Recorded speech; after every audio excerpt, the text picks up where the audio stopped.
কক্সবাজারের রামু উপজেলার কাওয়ারখোপ ইউনিয়নের প্রত্যন্ত জনপদ লট উখিয়ার ঘোনা তচ্ছাখালী বোমাঝিরি কোনো এক সময় পাহাড়ে মাটি কাটতে গিয়ে গ্রামবাসী দেখতে পায় বড় আকৃতির এই ধাতব বস্তুটি এনে রাখে এই পুকুর পাড়ে।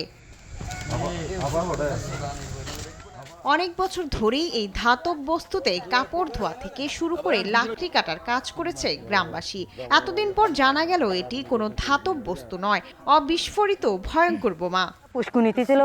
আকিজ নিয়ে এলো বিশ্বমানের বেবি ডায়াপার মাম্মাম কটনে সফট ম্যাটেরিয়াল, বাবুকে দেবে র্যাশ ফ্রি সুপার কমফর্ট। থেকে মানে ফকিরের থেকে ফুঁড়েছিল, ফুঁড়োর থেকে আমাদের জমিদারে তুলে আনছে ওইখানে রাখছিল বাড়িটা যখন ভাঙি দিছে ওইখান দেখে আনছে আমাদের পাশে রাখছে। বুম এটা মানুষের কাপড় ধুইছে, কম্বল ধুইছে, সব কিছু ধুইছে।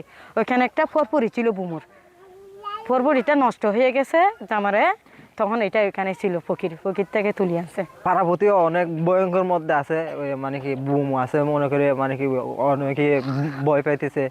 দু একবার সেনাবাহিনী আসছিল, তো গতকালকেও ওরা আসছিল, ওরা এসে লাল ফেলেক টেলেক দিয়ে গেছে। পাড়া প্রতিবেশী ঘুমাতে পারতেছে না, ছোট বাচ্চা ছেলেরা আসতে পারতেছে না, খেলতে পারতেছে না, ওরা সবাই আতঙ্কের মধ্যে আছে। সেনাবাহিনী আসছিল, ওরা মানে দেখতেছে, ওরা নেই গুছো করে ওইটার মধ্যে বসে আমরা কাপড় চোপড় দিতাম। আব্বা আমার থেকে শুনছি 40-35 বছর হবে। এখন তো মনে করেন ওইটা যদি মনে করেন ফসল নিয়ে যায়, তখন তো আবার ভয় থাকবে না আমাদের। ওইখানে তো মনে হয় একটা ফাঙ্কা ছিল, মানে ফাঙ্কা ওইটা বাইঙ্গা খারাপ বিয়ারি দিয়ে দিয়েছে। ওইটা বিক্রি করার জন্য চেষ্টা করছিলাম, আর ওইটা পরীক্ষা করছিল, মানে 2টা তার দিয়ে, 2 মিটার থেকে 2টা তার দিয়ে, মানে একটা চাউল দিয়ে।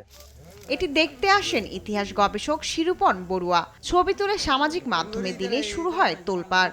যথাযথ কর্তৃপক্ষ গিয়ে সেটা দেখেছেন, এখন আসলে তারাই এটার ব্যবস্থা নেবেন। এটা কি এখনো তাজা আছে নাকি নিষ্ক্রিয় অবস্থায় আছে, সেই কথা তো আসলে বিশেষজ্ঞ হিসেবে ওনারাই বলতে পারবেন।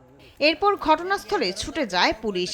বোমাটির চারপাশ ঘিরে তারা দিয়েছে লাল পতাকা, খবর দিয়েছে সেনাবাহিনীকে। ঘটনাস্থল পরিদর্শন করে বস্তুটি একটি বোমা সদৃশ বস্তু বলে প্রতীয়মান হয়, তাৎক্ষণিকভাবে আমরা ঘটনাস্থলটি কর্ডন করে ফেলি, যাতে স্থানীয় লোকজন কোনোভাবে দুর্ঘটনার শিকার না হয়।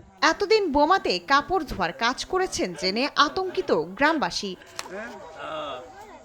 শায়লা খান, নিউজ ডেস্ক, দেশ টিভি।